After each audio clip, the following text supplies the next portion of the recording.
kebaikan untuk meraih yang terbaik. Ini harus diulang karena kayaknya belum bisa konsentrasi penuh. Ya, masih banyak jamaah yang berintak-intik. Apalagi ibu-ibu dan mbak-mbaknya masih banyak yang pada tertegun dan terpesona memandang saya. Jadi makasih.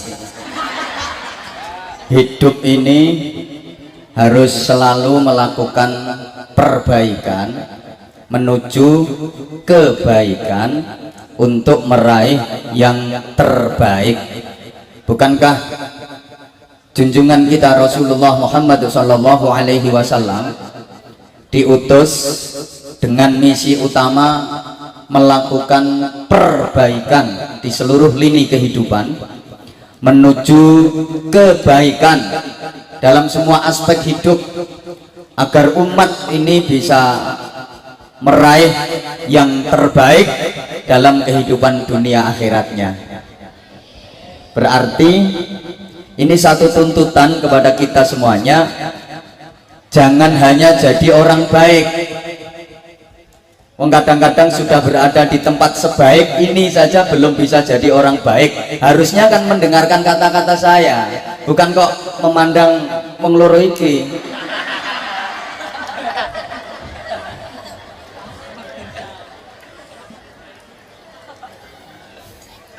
Jangan hanya jadi orang baik saja, tapi harus bisa jadi orang yang melakukan perbaikan. Kalau dalam istilah agama, jangan cuma jadi orang solih, tapi harus bisa jadi muslih. Kalau yang ibu-ibu, jangan hanya jadi solihah, tapi harus bisa jadi muslihah. Gimana sing gremeng muslikah limono tanggaku. Yen solih solihah niku artosipun orang baik, tapi yen muslih muslihah itu orang yang memperbaiki, melakukan perbaikan. Mal farqu bainas sholih wal muslih? Apa perbedaan antara sholih dengan muslih, sholihah dengan muslihah? Apa bedanya orang baik dengan orang yang melakukan perbaikan?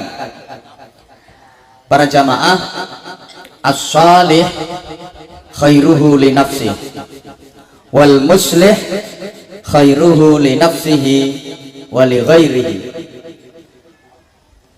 Orang sholih, sholihah, orang baik itu manfaat kebaikannya hanya untuk dirinya sendiri saja. Sedangkan muslih, muslihah, orang yang melakukan perbaikan itu manfaat kebaikannya ya untuk dirinya sendiri, ya untuk orang lain, bahkan untuk banyak orang. Jadi yang tiang saya niku kesaenane namung manfaat kagem saliranipun piyambak. Tapi yang tiang engkang memperbaiki, melakukan perbaikan, menika manfaat kesaenanipun nggih kagem seliranipun piyambak, nggih kagem piyantun kathah. Allahumma sholli ala Muhammad. Ini tentu ada resikonya, ada konsekuensinya.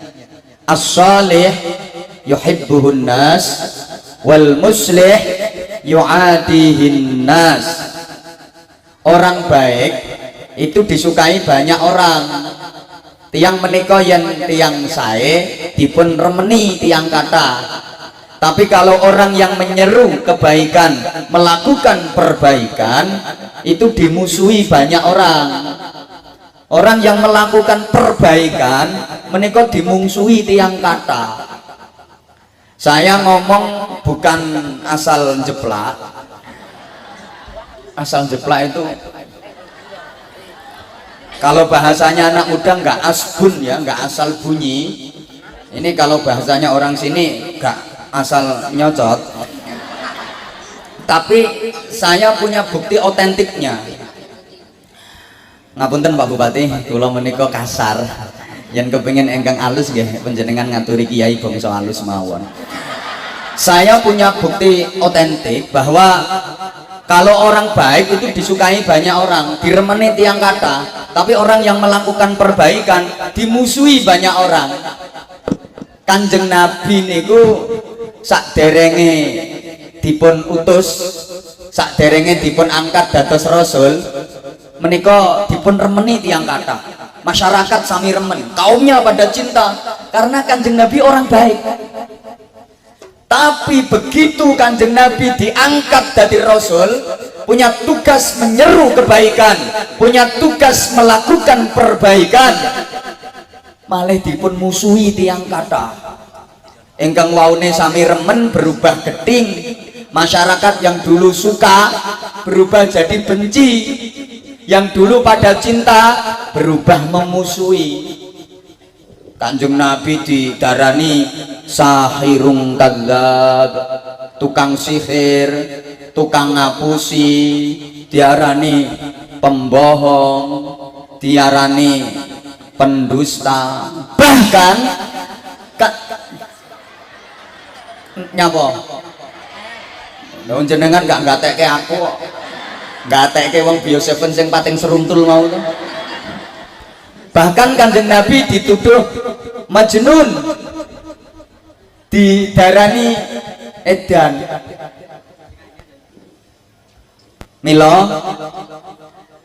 penjenengan yang kepengin diremeni tiyang kata gampil, wes penjenengan dadi wong apik mangke rak diremeni tiyang kata. Wong apik niku mesti diremeni tiyang kata, nggih napa nggih?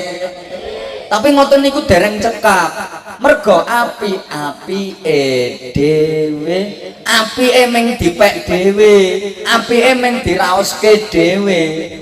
Panjenengan kedah saged dados tiyang ingkang ngapiki, menyeru kebaikan dan melakukan perbaikan. Niku mangke apike mboten kagem awake piyambak mawon, ning saged kangge masyarakat luas. Ke ukuran khairun nas anfa'uhum linnas. Sebaik-baik manusia itu yang lebih bermanfaat untuk sesama. Allahumma sholli ala Muhammad. Nah, dados tiang engkang menyeru kebaikan, melakukan perbaikan, itu pasti ada resiko permusuhan, fitnahan, kebencian. Ampun kaget para bapak, para ibu engkang berjuang tenggene masyarakat, berupaya melakukan perbaikan, menika mesti wonten engkang mungsuhi. Bapak yang jadi pengurus masjid niku mboten kok sedaya masyarakat lajeng remen kalih tiyang engkang berjuang dados pengurus masjid. Sing mboten remen kalih takmir masjid niku nggih kathah. Apa meneh masjide bare entuk bantuan. Mesti dadi omongan masyarakat, nggih masyarakat palian mriki kan akeh sing lambene lecek. Lah iya takmir ku karepe kepriye to? Untuk bantuan teko bupati ra nang dinggo bangun, paling dimplok dhewe kuwi. Berjuang lewat TPQ, madrasah diniyah, pondok pesantren, organisasi kemasyarakatan, mesti kathah mungsuhe. Izin Pak Kapolsek, jadi polisi yang berupaya untuk menengok, melayani, mengayomi dan melindungi masyarakat. Kan fungsi utamanya itu Kamtibmas. Niku gak kok kabeh terus masyarakat seneng karo polisi, malah kecamatan Temon kene lamun didata sing seneng karo sing ora ambek polisi iki akeh sing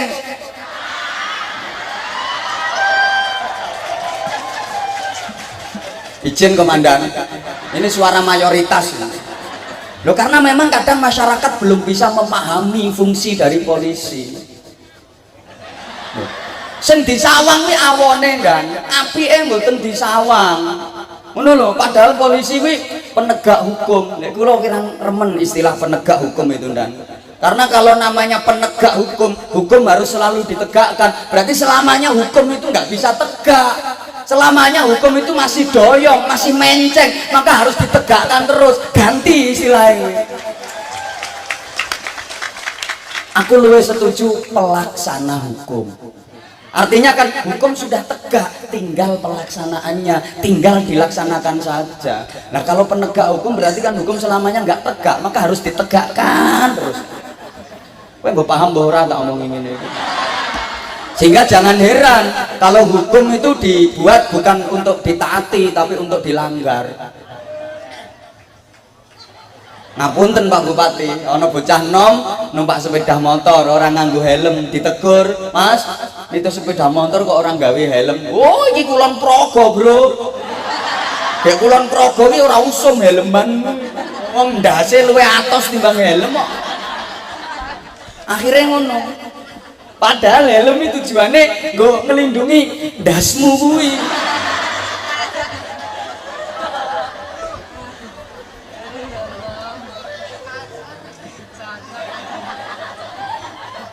Siapa ngomong dasmu dhewe? Makasih. Akhirnya nites sepeda motor. Lah peraturan wis dilanggar kabeh. Lampu hijau jalan, rambu-rambu lho. Lampu hijau jalan, lampu kuning ngebut. Lampu merah terobos. Kulon Progo dilawan. Jadi ketika lampu hijau jalan, lampu kuning ngebut, lampu merah terobos. Bareng lampu merah diterobos, ketemu polisi dioyak, ketangkep, ditakoni. Tidak tahu apa kalau lampu merah? Ya tahu Pak. Lo kok diterobos kalau tahu? Maaf Pak, saya nggak tahu kalau ada Bapak.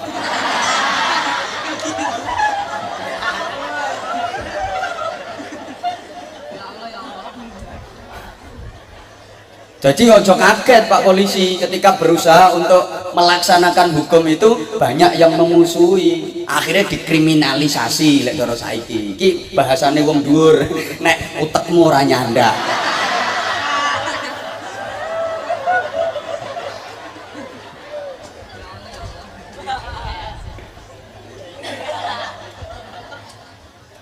Pak Bupati juga begitu, berusaha melakukan perbaikan di periode kedua jabatan beliau. Lu jarang lu Bu ono kepala daerah periode kedua terus gelem api ngono kuwi. Biasanya periode kedua iki meng kari batine. Lho sing ngokeh rak ngono to. Justru beliau malah di periode kedua ini bekerja optimal. Iku sarep entek iki jabatanku iki engko yang periode ketiga wis ora iso nyalon meneh to. Lagi piye supaya sing urung-urung rampung iku kudu tak tuntaske. Lagi sing paling kepenak esuk periode bupati sak badane beliau, bandarane wis dadi kok. Tapi kontrake gua aku gak ero. Allahumma sholli ala Muhammad. Ngoten niku mboten kok sedaya remen. Mula aja kaget yen pembebasan tanah mawon nggih alot Pak Bupati ten pundi-pundi nggih alot. Ki regane wis diunggahke 10 kali lipat ngono ku ya panggah ana sing ngeyel, ya panggah ana.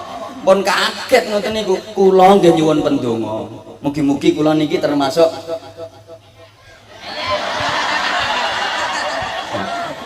ngeyel lek memperbaiki begecil-begecil ngono ku. Lho, yen aku ora ngeyel, begecile ora iso berubah apik engko. Mula kula nggih nyuwun pendonga mugi-mugi saged istiqomah.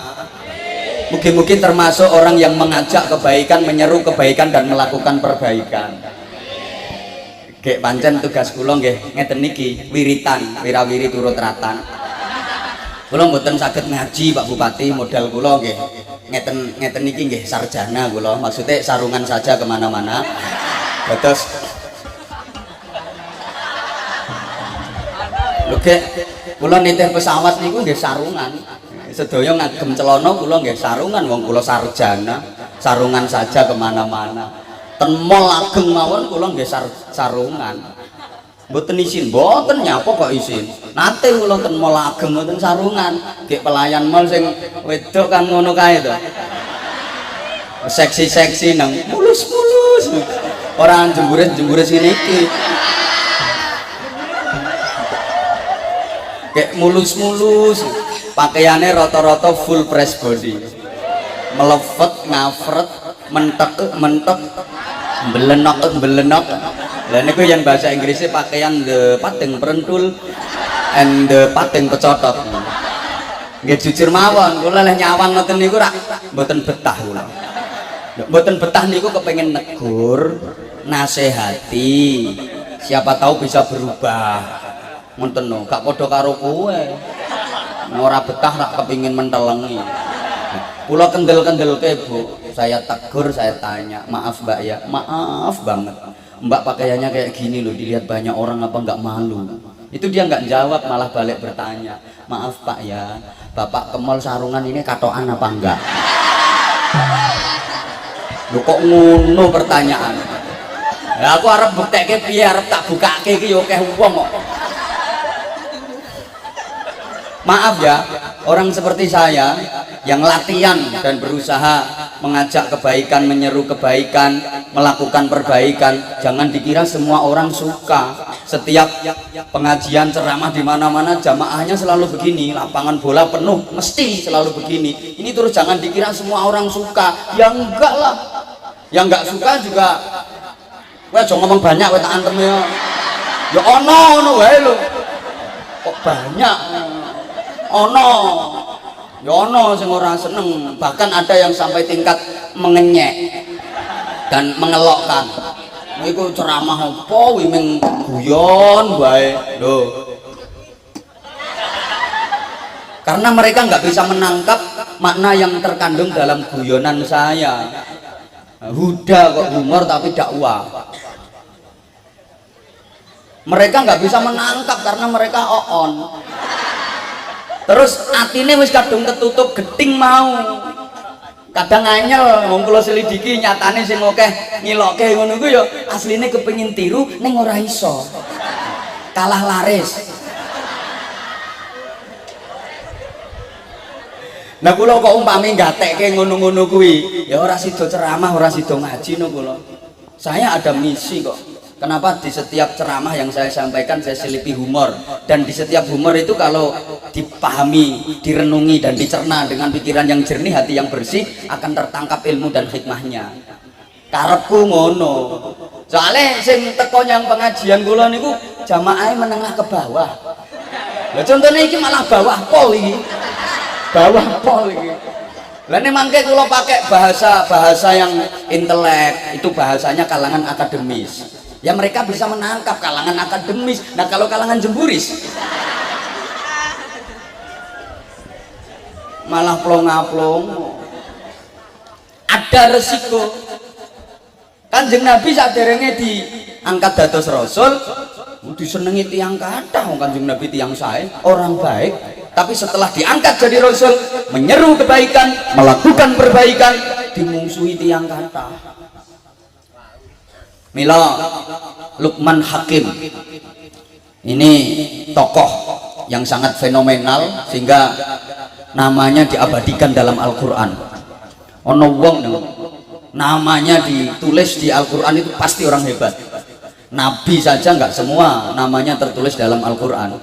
Nabi itu kan 124.000 jumlahnya. Niku sing ketulis ten Quran namung selangkung. Niki Luqman Hakim ini namanya abadi dalam Quran, ditulis ten Quran, dikenang sepanjang zaman. Top, hebat. Di Indonesia juga gitu kan, orang-orang hebat, tokoh-tokoh besar itu namanya jadi monumen biasanya. Dipakai nama universitas, nama sekolahan, nama institut, nama lembaga, nama jalan. Itu kan nama tokoh-tokoh hebat. Jalan Jenderal Sudirman, Jalan Sultan Hamengkubuwono, Jalan Pangeran Diponegoro, Jalan Ahmad Yani, Jalan Soekarno-Hatta. Ayo jenengmu? Engko jenenge got ora payu. Jenenge peceren iki ora payu. Wis lumayan jenengku ketulisno kene sik payu. Oh jenenge bupati wae ora ono nang kene.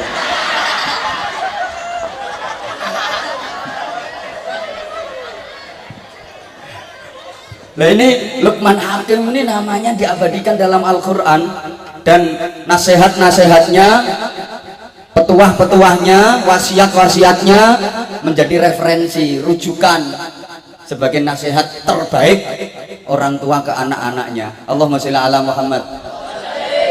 Rak kathah to nggih ten Quran niku, wa il qala Luqmanu libnihi wa huwa ya'iduhu ya bunayya la tusyrik billah innasyirka la dzulmun 'adzim. Rak kathah to nggih, wa il qala Luqmanu ngoten niku nggih. Wis sampean ra tau maca Quran ya wis nyauta nggih ngono lho. Urusane ben coba terang ngoten nggih. Nah, yen ngono kan ora ketara bodhomu. Di antara wasiatnya yang ada kaitannya dengan upaya perbaikan yang jadi materi kita ngaji malam ini, Wis tak ralat ngono lho, materi ganti materi ngono. Kupingmu iki budek.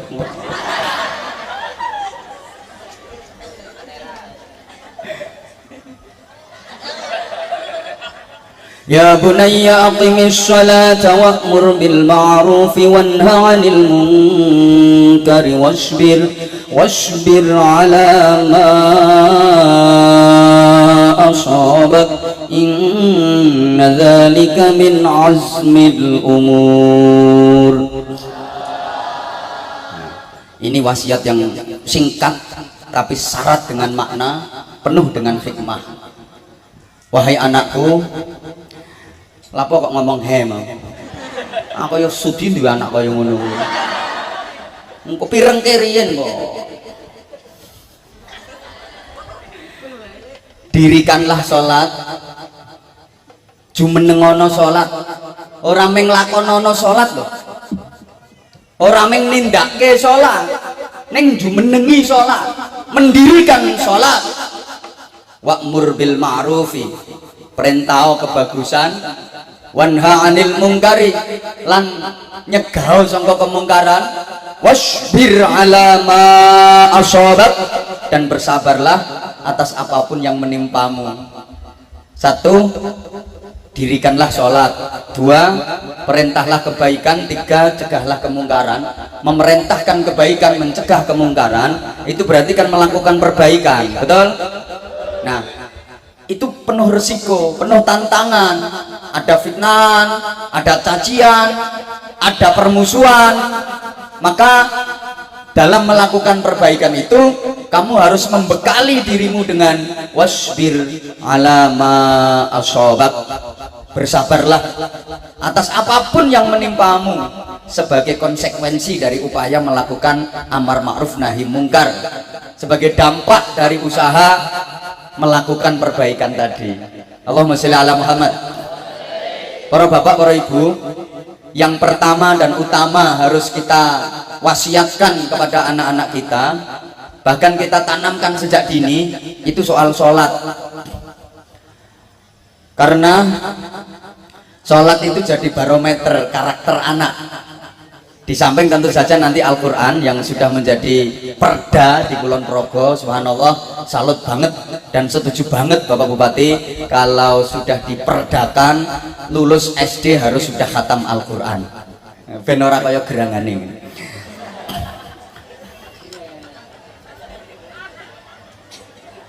Nesu yo ben nyatane yo akeh sing ora iso maca ngono. Lah kowe yo iso ning ora tau maca ngono kuwi. Makanya terus digawe perda karo Pak Bupati. Iki ya kudu dicontoni, bupatine benulan ya kudu khatam. Kuwi yang ngono kok perdane jalan. Emang trimo nggih tanda tangan tok, bupatine dhewe ora tau maca Quran, ora jalan kok perdane kuwi. Ora berkah. Kowe aja mek tepuk tangan tok. Didukung penuh program Pak Bupati ini. Para kiai, para wali, setiap punya rintisan itu selalu berkah, selalu lancar jalan. Kenapa? Ya dirintis diawali dari diri sendiri. Ibda' bin nafsi. Carane ngono. Ora mung kaya aku ngene iki bengak-bengok tok ora iso nglakoni. Ngaku jere. Ya pancene ngono kok ora ngaku piye. Nyun pangapunten. Anakmu dadine piye kuwi gumantung salate. Mang titeni omongan kula. Anak kuwi yen salate apik, mesti kelakuane apik, akhlake apik, karaktere apik, dadi anak apik. Anak kok salate semrawut, dadine ngono-ngono kuwi.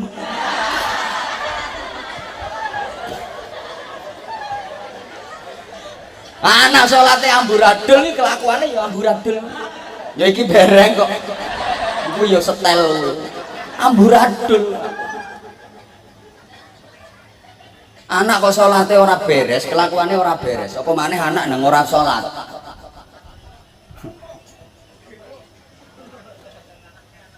Nyapa to anak kok nakal.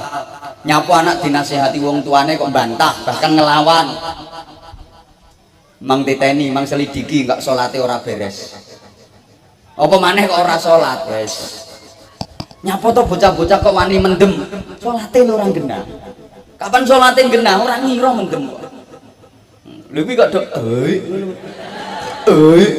salate ora genah. Lah sekarang sorry banget ya, mohon maaf banget, banyak orang tua yang sudah tidak menggatekkan sholatnya anak. Orang gatek ke lho. Kowe meneng wae, aku ngomong wis tak pikir.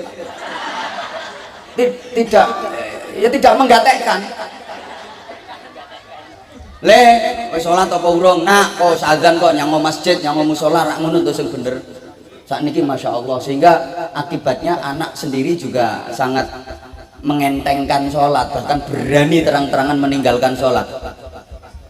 Naudzubillah. Loh, saya sering sampaikan toh, sholat fardu saja yang seharusnya sehari 5 kali dijadikan 5 hari sekali. Oke, ngono kuwi. Kayak kadung kumat dirangkep-rangkep sholatnya. Usolli fardhu subhi wal duhri wal asri wal maghribi wal isya'i oplosan lillahi ta'ala. Gelek wis gaya hidupnya ke modern-modernan, kayak mambu kota bentar lagi ada bandara, wes gayanya gaya modern. Enggak wayahe subuh masjid ora payu, subuh dienggo maraton, duhur gayane nyang salon, asar gue main badminton, maghrib do ndeleng sinetron, isak do dolanan handphone. Lah kuwi kok nang kuburan kena smackdown. Handphone ini sekarang udah mengalahkan segalanya. Benda sekecil itu bisa menggeser segalanya. Handphone nih loh. Woi. Dalam handphone itu wis ana jam beker. Berarti saiki bakul jam beker ki ora payu wong handphone wis ana alarm kok. Lho nggih napa nggih? Jam digital ada, jam beker ada, macam-macam permainan game lengkap di situ. Jadi saiki lek panjenengan main catur, main sekak ora perlu ke pos jaga, ora perlu yang gerdu. Teko ngomah wae iso ngkulon praga main sak catur karo wong Bojonegoro. Iso. Game bola ada, lengkap wis. Wong saiki dagangan ora perlu buka lapak, ora perlu buka toko, ora perlu dasar, online. Lho gitu. Mengalahkan segalanya. Tapi kuwi bahayane yo akeh. Mula kula ngarani kuwi setan gepeng. Bukankah gara-gara itu anakmu jadi males pegang Quran karena pegang HP? Anak-anak jadi malas baca Quran, termasuk anak-anak yang umur 58, 63. Ya gara-gara HP itu. Yo maca Qurane kadang durung entuk selembar iki wis ngeres kok mripate. Ning lek mentelengi HP kuwi mbok tekan subuh lho betah. Nggih napa nggih? Masya Allah, dulu orang kalau mau bepergian, mau naik kendaraan itu pasti baca doa. Bismillahirrahmanirrahim. Bismillahirrahmanirrahim wa mursaha inna rabbil ghafurur rahim. Bismillahi Allahu akbar, Allahu akbar, Allahu akbar. Subhanalladzi sakhkhara lana hadza wa ma kunna lahu muqrinina wa inna ila rabbina lamunqalibun. Minimal itu. Saya ditambahin malah Allahumma inna nas'aluka fi safarina hadzal birra wat taqwa wa minal amali ma tarda. Allahumma hawwin 'alaina safarana hadza wa tu'anna budahu. Allahumma anta sahibu bis safari wal khalifatu fil ahli dan seterusnya. Saiki wong nek arep lunga nggih status kok OTW. Berarti ndongane iku nang HP.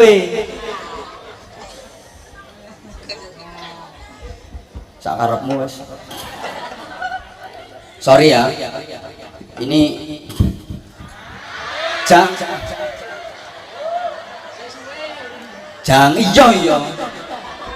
Jangan jauhkan anak kita dari masjid.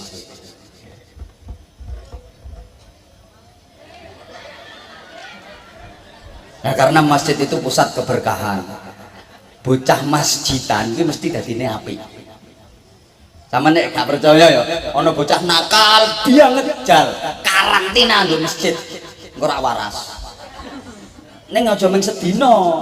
Nek wis kadung kenakalane parah kaya ngene-ngene iki. Kuwi aja mung sedina ning karantina, ya kudu rondok suwe. Bocah sapa masjid iki mesti apik. Izin komandan, pernah komandan nangkap tawuran antar remaja masjid? Enggak ono. Tawuran antar jamaah sholawat itu ora bakal ono. Sing ono ora antar pelajar, antar mahasiswa, antar kampung ngono kuwi, tapi lek antar remaja masjid lah ora ono to. Antar grup sholawat ngene iki ora ono. Iki bocah dadi apik-apik. Ngono mbok sholawatan karo ngeplaki rebana ngene iki yo pengalian nih bendora ngeplaki bapake dienggo ngeplaki model ngene-ngene iki metodene para kiai rak ngono to wis ora usah bahas hukum to terus hukume piye kuwi selawatan karo ngeplaki rebana wis bahasa dampake ya orang itu Wong nyatane dampake yo apik ngono wae, mula didukung. Allahumma sholli ala Muhammad. Ibu bapak, jangan jauhkan anak kita dari masjid, terutama di waktu subuh kalau bisa. Mula kula leh pesen ibu-ibu piantun sepuh, panjenengan pilih mantu niku yen pengen berkah, mulya, madosa mantu ingkang rutin jamaah salat subuh ten masjid. Mesti bener, mesti barokah, mesti mulya sampean. Iki bocah-bocah iki duwe rencana kok iki. Sesuk arep jamaah subuh nyang masjid. Lagi pertanyaannya kuat pirang dino. Wong iki ukurane rutin kok. Rutin sregep jamaah salat subuh ten masjid. Ibu bapak yen pados mantu ukurane ngoten niku mesti berkah, mulya panjenengan. Angel mboten ten palian mriki lek jenengan pados mantu kok ukurane sing rutin sregep jamaah salat subuh nyang masjid mesti entuk. Ning umure wis 72.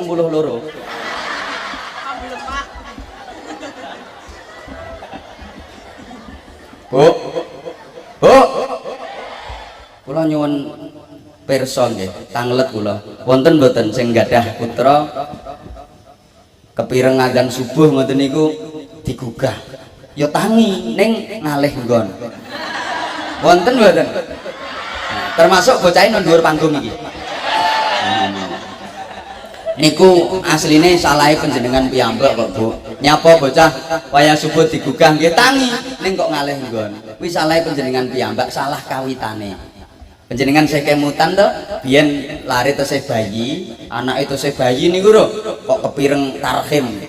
Waktu isuk niku lho, assalatu wassalamu alaik ya imamul mujahidin. Ngoten niku anak sik bayi nang terus melek krungu tarhim apa. Ngono ku panjenengan jarke melek dikulinake ben melek subuh ngantos esuk napa panjenengan keloni meleh. Nah dikeloni meleh ben turu meleh to.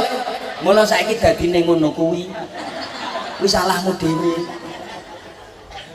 Bener kuwi anak sik bayi kok kepireng ana adzan Allahu Akbar Allahu Akbar.